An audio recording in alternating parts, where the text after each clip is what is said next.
तो यहाँ पर आप देखेंगे कौरव पांडव के बीच में जो शकुनी महाराज शकुनी हैं, शकुनी मामा, ये धूत की लड़ाई में उनको हरा रहे हैं, छल कर रहे हैं उनके साथ, दोनों पार्टी कौरव और पांडव।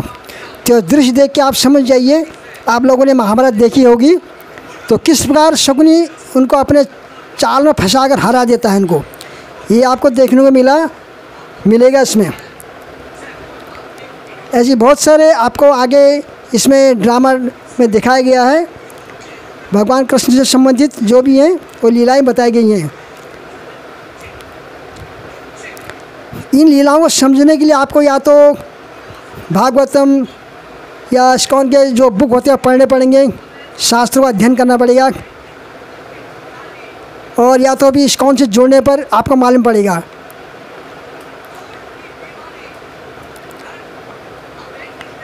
ये द्रौपदी का चीरहरण हो रहा है अभी। ये दुशासन साड़ी खींच रहे हैं, साड़ी है कि नारी बीच साड़ी है बोल रहे हैं।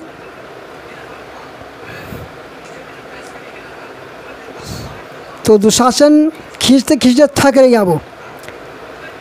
ये तो आपको पता ही है, आपने देखा ही होगा महाभारत सीरियल में।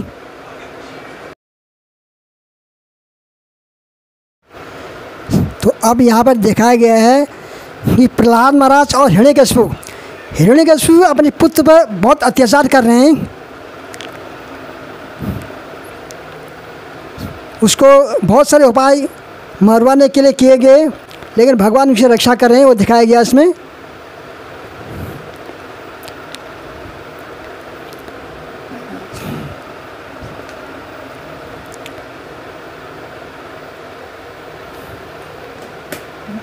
तो भक्त प्रहलाद बोलते हैं इस द्वार में भी भगवान हैं। तो खंभे से फाड़ के ये आ गए, हम नरसिंह अवतार हो गए हैं। सारी देवी देवता आए वहाँ पर, सब डर रहे हैं उन नरसिंह का रूप देख के। हिरण्यकशिपु को पकड़ लिया है और अब उसका नाखून से उसको फाड़ के फेंक देंगे उसको भी।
इसमें से सुरुचि सुंदर होने के कारण राजा को अत्यंत प्रिय थी। सुरुचि के पुत्र का नाम उत्तम था। वहीं दूसरी ओर सुनीति राजा को इतनी प्रिय ना थी। रानी होते हुए भी वह अपना जीवन सादगी से व्यतीत कर रही थी। सुनीति के पुत्र का नाम ध्रुव था।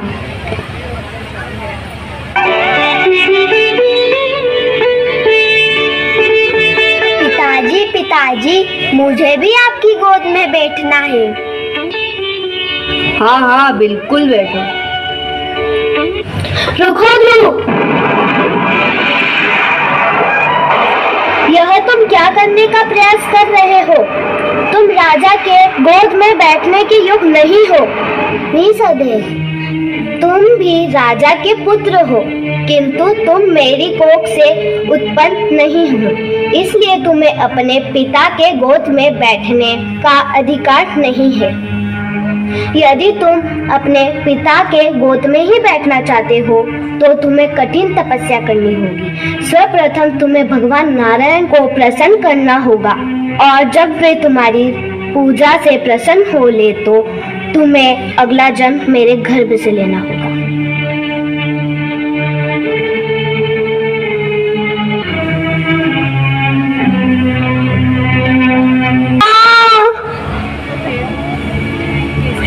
अरे ध्रुव, क्या हुआ मेरे प्रिय पुत्र? तुम रो क्यों रहे हो? क्या तुम्हारा किसी से झगड़ा हुआ है? नहीं। क्या किसी ने तुम्हारे साथ गलत व्यवहार किया? ऐसा क्या किया? मैंने कुछ नहीं किया माँ। उत्तम अपने पिता की गोद में बैठा था और मैंने भी उनकी गोद में बैठना चाहा, लेकिन माँ सुरुचि ने कहा मैं इसके योग्य नहीं हूँ क्योंकि मैं उनका पुत्र नहीं हूँ। उन्होंने मुझे यह भी कहा कि मुझे पहले नारायण की पूजा करनी पड़ेगी और यदि वह प्रसन्न हो जाए तब मुझे माँ सुरुचि की संतान के रूप में अगला जन्म लेना होगा। तभी मैं राजसिंहासन व अपने पिता की गोद में बैठ सकता हूँ। माता सुरुचि ने जो भी कहा है वह बिल्कुल सही है, क्योंकि राजा अर्थात तुम्हारे पिता वह मुझे अपनी पत्नी तो क्या, यहाँ तक कि अपनी दासी भी नहीं मानते हैं। यह सच है कि तुमने एक दुर्भाग्यशाली माँ के संतान के रूप में जन्म लिया है।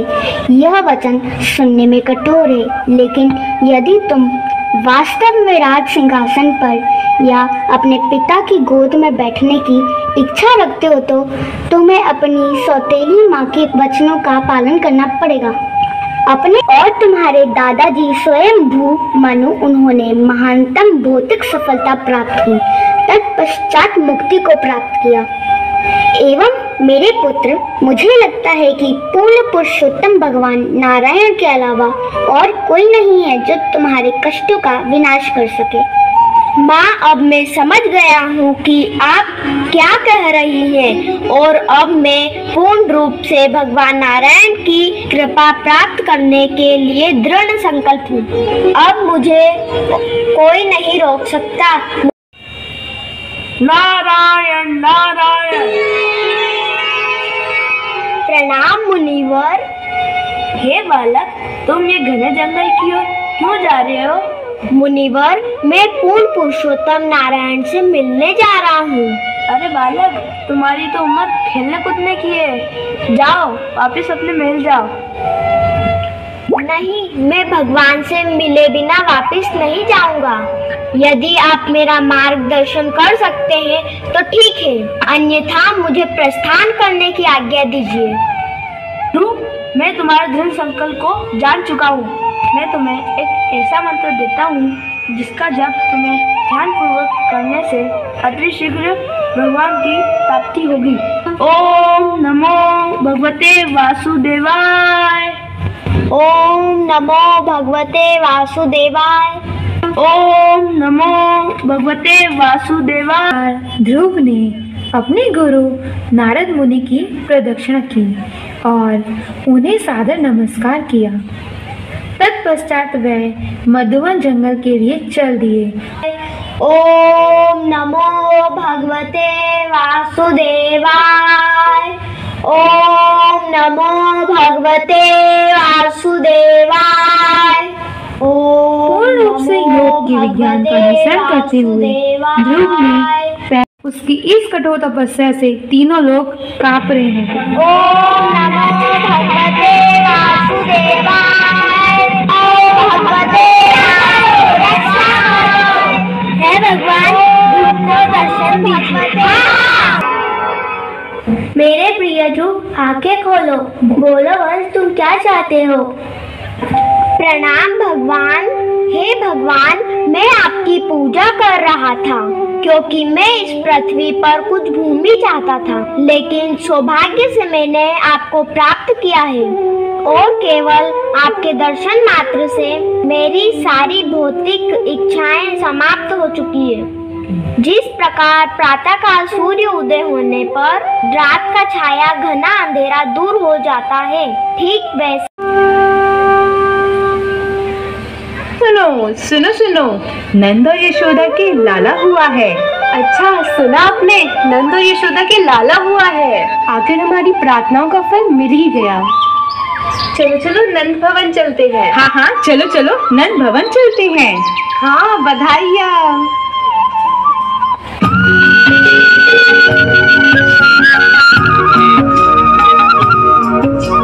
ओ यशोदा मैया, बधाई हो मैया, बहुत बहुत बधाई हो। अरे ओ यशोदा, लाला के दर्शन तो करा दे। नहीं नहीं, आप लोग मेरे लल्ला को नजर लगा दोगे, इसलिए मैं आप लोगों को दर्शन नहीं दूंगी। मैया, नजर लगाने का नहीं, नजर उतारने का सामान लाए हैं। ये देखो, राई, नून, मिर्च, ये तो आपके लाला की नजर उतारने का सामान है। आप तो दर्शन दे दियो। लल्ला हुआ है, बधाई हो बधाई हो। धन्यवाद धन्यवाद। आज तो हृदय बहुत ही प्रसन्न हो गया।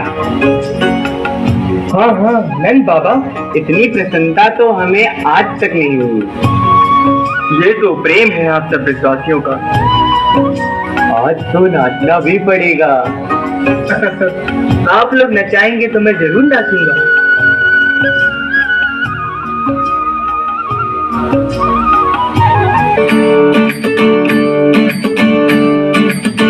लाला जन्म सुनी आई, यशोदा मैया दे दे बधाई। लाला जन्म सुनी आई, यशोदा मैया दे दे बधाई। दे दे बधाई मैया, दे दे बधाई। दे दे बधाई मैया, दे दे बधाई। लाला जन्म सुनी आई, यशोदा मैया दे दे बधाई। लाला जन्म सुनी थी दे दे, हीरे भी दे दे मैया, मोती भी दे दे। लक्ष्मी की दे दे जड़ाई, यशोदा मैया दे दे बधाई।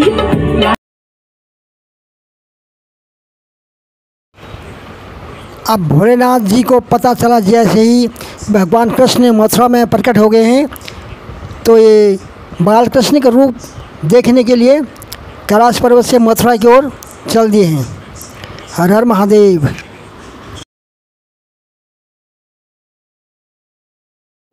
मुझ में क्या बुराई है? आपको तो मेरे माता पिता का धन्यवाद करना चाहिए कि आप इस वेशभूषा में उनके सामने आए और उन्होंने मुझे आपके साथ विवाह करने की आज्ञा दी। पार्वती, मैं तुम्हें एक बात बताना चाहता हूँ। उस दिन देवताओं ने मुझे अपना वेश बदलने के लिए कहा था, लेकिन मुझे ऐसे ही रहना पसंद है। और मुझे लगा कि आपके माता पिता को भी पता होना चाहिए कि वो किसके साथ अपनी पुत्री का विवाह करा रहे हैं। मैं जानती हूँ प्रभु, आपको मान और अपमान से कोई मोह नहीं, लेकिन क्या आप सच में जानना चाहते हैं उस दिन क्या हुआ था? क्या हुआ था पार्वती? उस दिन मेरी माँ बाकी माँओं की तरह बहुत उत्साहित थी कि उनके दामाद कैसे दिखते।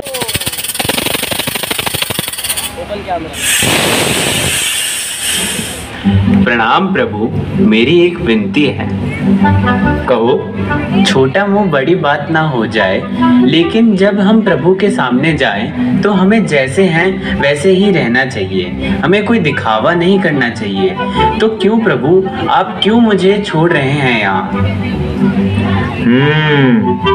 हमें पाखंडी नहीं बनना चाहिए। तुम सही कह रहे हो मेरे दोस्त, तुम सही हो।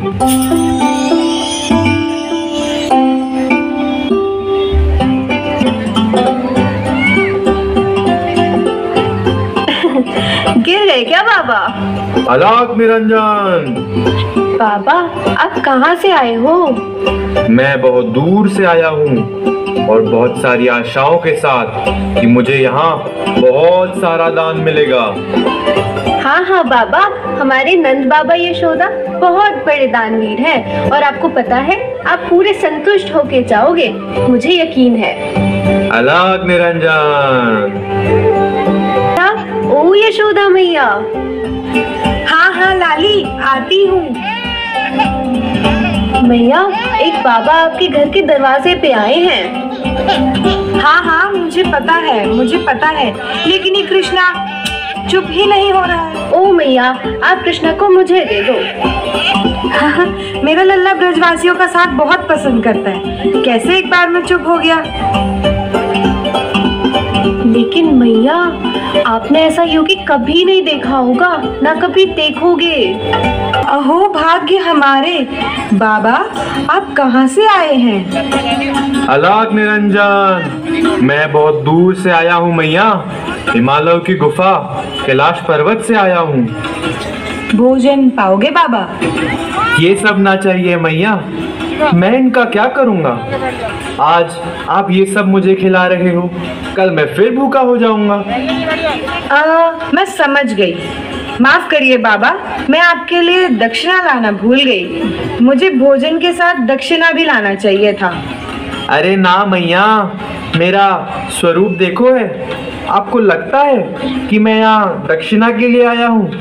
इस दुनिया में कौन पैसे से संतुष्ट हो सका है मैया। मैंने सुना है कि तुमने एक पुत्र को जन्म दिया है। हाँ बाबा। तोरे लाला का दर्शन करा दे मैया, और किच्छु नहीं चाहिए मुझे, और कुछ भी नहीं चाहिए। केवल एक बार तोरे लाला का दर्शन करा दे। मैं अभी जा रही हूँ और आपके लिए सोना चांदी हीरे मोती लेके आती हूँ। अरे मैया, मैं आपको बता रहा हूँ ना, मुझे सच में ये सब नहीं चाहिए। वास्तव में मेरे पास पहले से ही हीरे मोती पड़े हुए हैं। ये देखो, मुझे ये सब नहीं चाहिए। मेरे लिए ये सब पत्थर के बराबर है। बाबा, इसका मतलब आप मायावी हो या फिर कोई राक्षस? मैं आपको सिर्फ यही दे सकती हूँ। आपको चाहिए तो लो, नहीं तो अपना रास्ता पकड़ो। अरे इतना निर्दयी मत बन मैया। बाबा, आपने अपना रूप देखियो है? मैं एक महिला हूँ, फिर भी मैं आपको देख के डर गई। क्या आप सोच सकते हैं मेरे लल्ला पर क्या असर होगा? वो एक छोटा बच्चा है, और अगर इनमें से एक भी सांप उस पर गिर जाएगा तो क्या होगा? अरे मैया, परेशान मत हो। आपका लाला सांप से कभी नहीं डरेगा। वो तो सांप के ऊपर सोए हैं और आगे जाके सांप के ऊपर नाचेंगे। ये आनंद का स्रोत है। देखो बाबा, मैं बहुत ढीठ हूँ। एक बार मैंने जो सोच लिया मतलब सोच लिया। मैं भी कुछ कम नहीं हूँ मैया। अगर मैं एक बार यहाँ ध्यान पे बैठ गया ना, तो पूरा ब्रज मुझे हिला नहीं सकता। मैं यही धुनी रमा लूंगा। बाबा, तू धुनी रमा या धुना, मैं तुझे अपना लाला ना देखने दूंगी। यहीं बैठा रहूंगा जब तक। मैं तुमको दर्शन ना करवाऊंगी ना। ठीक है, कभी तो आप अपने बच्चे को लेकर बाहर जाओगी ना, मैं तब। मेरे घर पर बहुत सारे दरवाजे हैं, जहाँ तुम बैठे होगे मैं उस दरवाजे से लाला को कभी नहीं लेके जाऊंगी। बड़ी बड़ी उम्मीदें मत रख बाबा। मैं किसी खिड़की से जाके देख लूंगा दूर से। मैं सारी खिड़कियाँ बंद करके रखूंगी। ठीक है, कभी खेलने तो बाहर जाएगा। मैं उसके सारे दोस्तों को घर पे ही बुला लूंगी। लेकिन कभी विद्यालय तो जाएगा ना। मेरा लाला अनपढ़ रह लेगा। ब्याह करने तो निकलेगा। अरे ब्याह तो कराएगी ना। मेरा लाला घोड़ी ना चढ़ेगा, मैं उसका ब्याह नहीं कराऊंगी। ब्याह नहीं कराएगी? अरे आगे जाके वो तो 16,108 पत्नियों को रखेंगे, और ये कह रही है क्या? अरे ऐसा जुल्म मत कर मैया, मत करो ये। बाबा, तुम बैठो, मेरे पास बहुत सारे काम है। राम राम। अरे मैया, मैं भी राम का ही भक्त हूँ।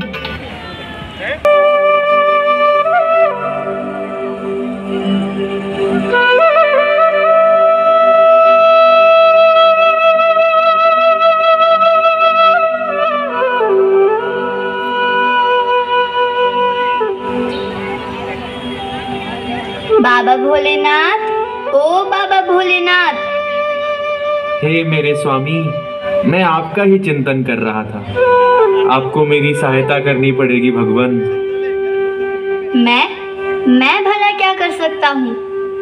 आप क्या नहीं कर सकते हैं भगवान, आप सब कुछ कर सकते हैं। लेकिन आपको नंद भवन में आने से पहले मेरे चढ़ने का इंतजार करना चाहिए था, ताकि मैं आसानी से घर के बाहर आ जाता और आपको अपने दर्शन दे देता। मैं असहाय हूँ प्रभु। वास्तव में तो मैं असहाय हूँ। ना मैं चल सकता हूँ, ना मैं बोल सकता हूँ, ना ही मैं कुछ कर सकता हूँ। मेरे से खेलना बंद करिए भगवान और अपना ब्रह्मास्त्र चलाइए। अरे अरे, ब्रह्मास्त्र, वो भी मैया पर? इस बार आपने पंगा मैया से लिया है। लेकिन चलो देखता हूँ मैं क्या कर सकता हूँ।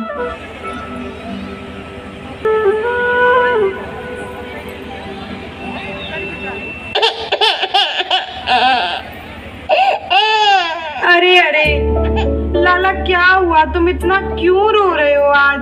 आज इसे क्या हो रहा है? किसी से भी चुप नहीं हो रहा, बस रोए ही जा रहा है। शायद उसे भूख लगी होगी।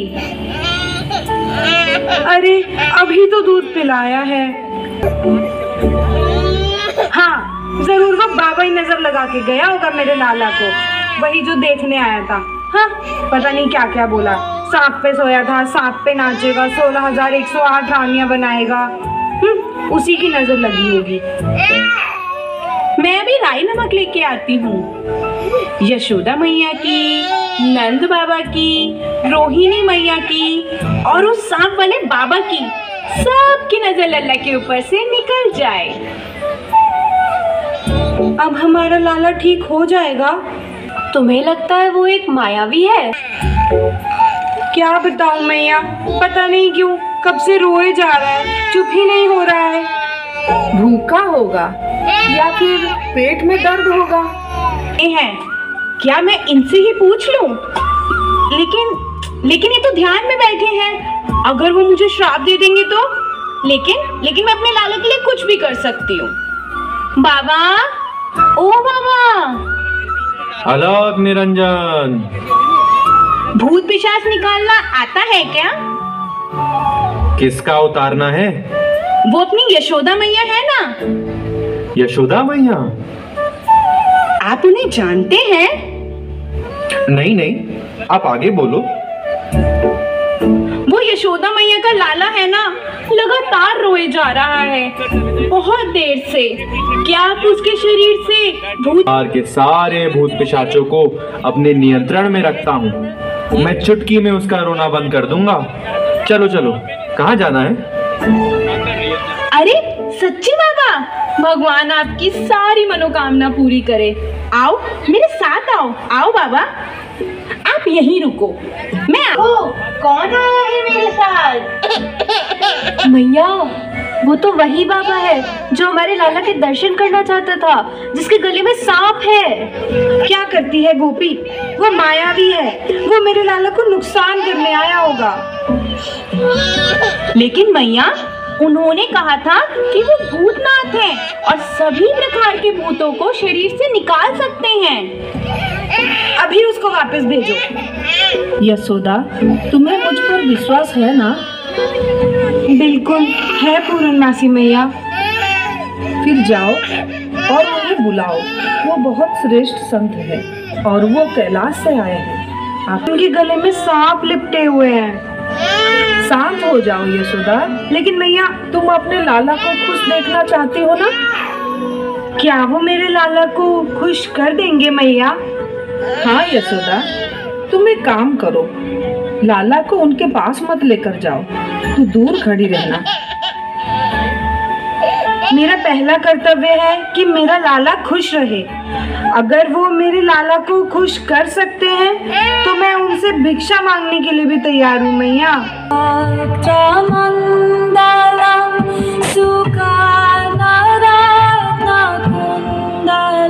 लाला चुप कर गया मैया, लाला चुप कर गया। हाँ यशोदा, तेरा लाला चुप हो जाएगा।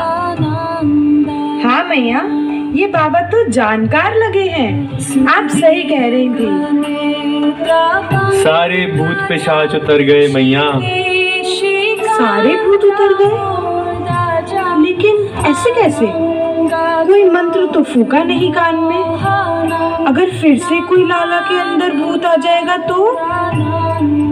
अगर आप ऐसा चाहते हो तो आपको लाला को मेरे पास लाना पड़ेगा। भूतनाथ बाबा की जय हो, भूतनाथ बाबा की जय हो।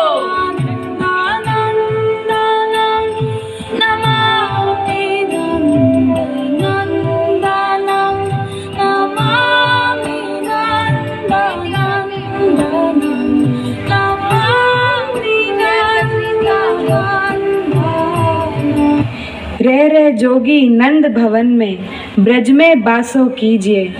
जब जब लाला रोए तब तब दर्शन दीजिए। अभी हम लोग यहाँ पर पहली बार श्री कृष्ण जन्माष्टमी मना रहे हैं और आशा करते हैं कि ये हम यहाँ पर अंतिम बार हो और हमारा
खेलत ब्रज में सखा संग, कान्हा खेलत ब्रज में सखा संग, कान्हा खेलत ब्रज में सखा संग, कान्हा खेलत ब्रज में सखा संग।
कृष्ण मैं अवतार हूँ, महाकाल हूँ, विकराल हूँ, मैं काल भक्ष प्रहार हूँ, मैं कालिया संहार हूँ।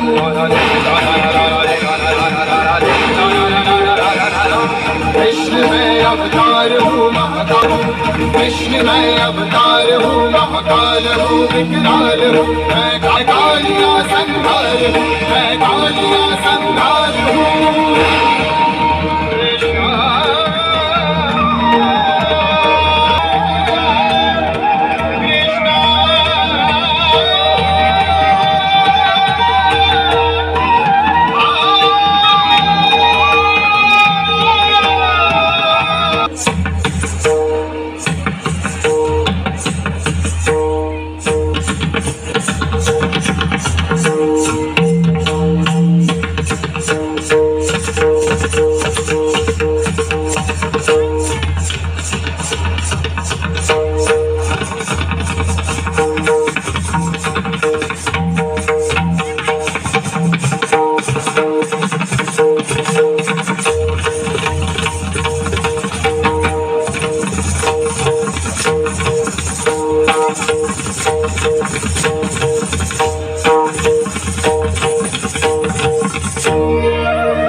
पर नाच करते हैं, देखो कृष्ण मुरारी।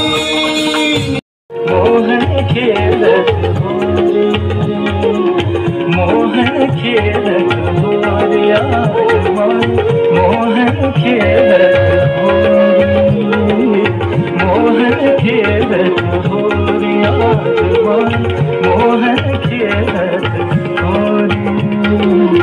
इत सब बालक सब युवती, इत सब बालक सब युवती, संग राधिका वारी, संग राधिका वारी, संग राधिका वारी। मोहन खेलत होरी आजमान, मोहन खेलत होरी, मोहन खेलत होरी आजमान, मोहन खेलत होरी।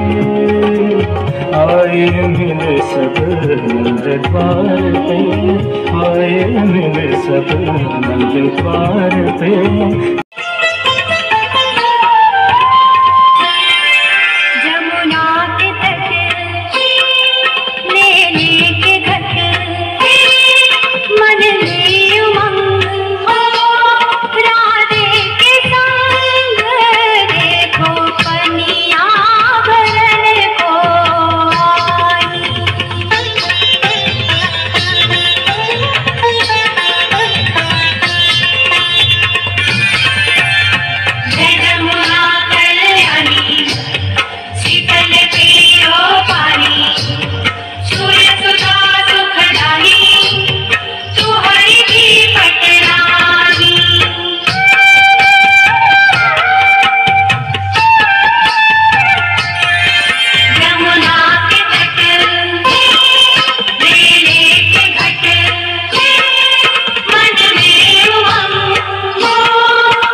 भाइयों हो मेरे बद्रीनाथ।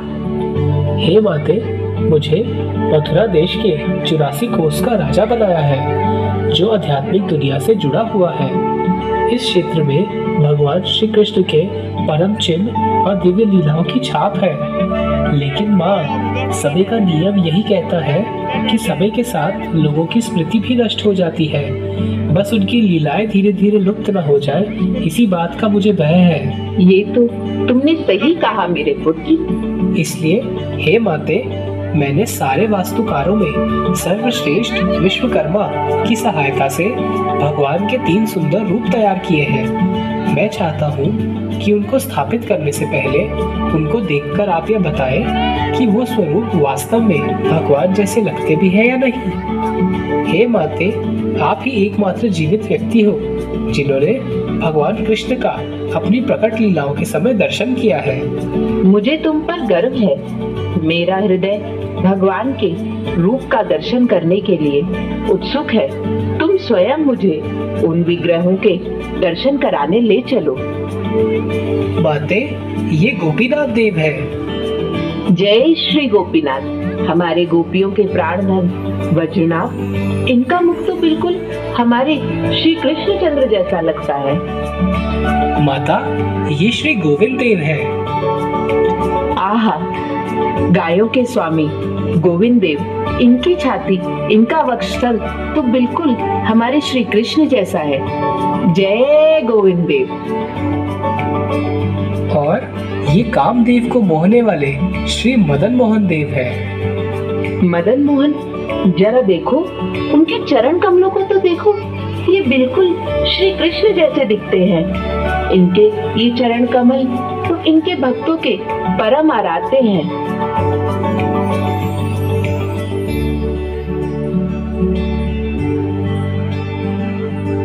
हरे कृष्णा श्वेताचार्य जी। हरे कृष्णा। और सुबह है, फिर भी हमारे मदन मोहन जी कितने खुश दिखाई देते हैं और उनका श्रीमुख इतना सुंदर और तेजवान है। काश मैं उनकी और उत्तम सेवा कर पाता। अब उनके पास ब्रज की कड़ी गर्मियों और कठोर सर्दियों से बचने के लिए केवल ये बरगद अपनी उपस्थिति प्रकट की थी। सच में? इसके नीचे? हाँ, मैंने वास्तव में हम आपके आभारी हैं क्योंकि आपने हमें भगवान की पूजा करना सिखाया और अच्छे हम फास्ट करना करेंगे।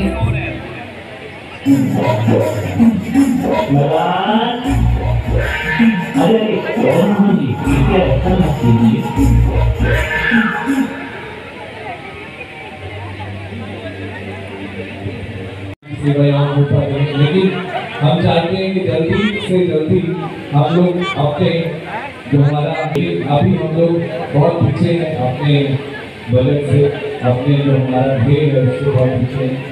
तो आज जन्माष्टमी है, भगवान का जन्म उत्सव है।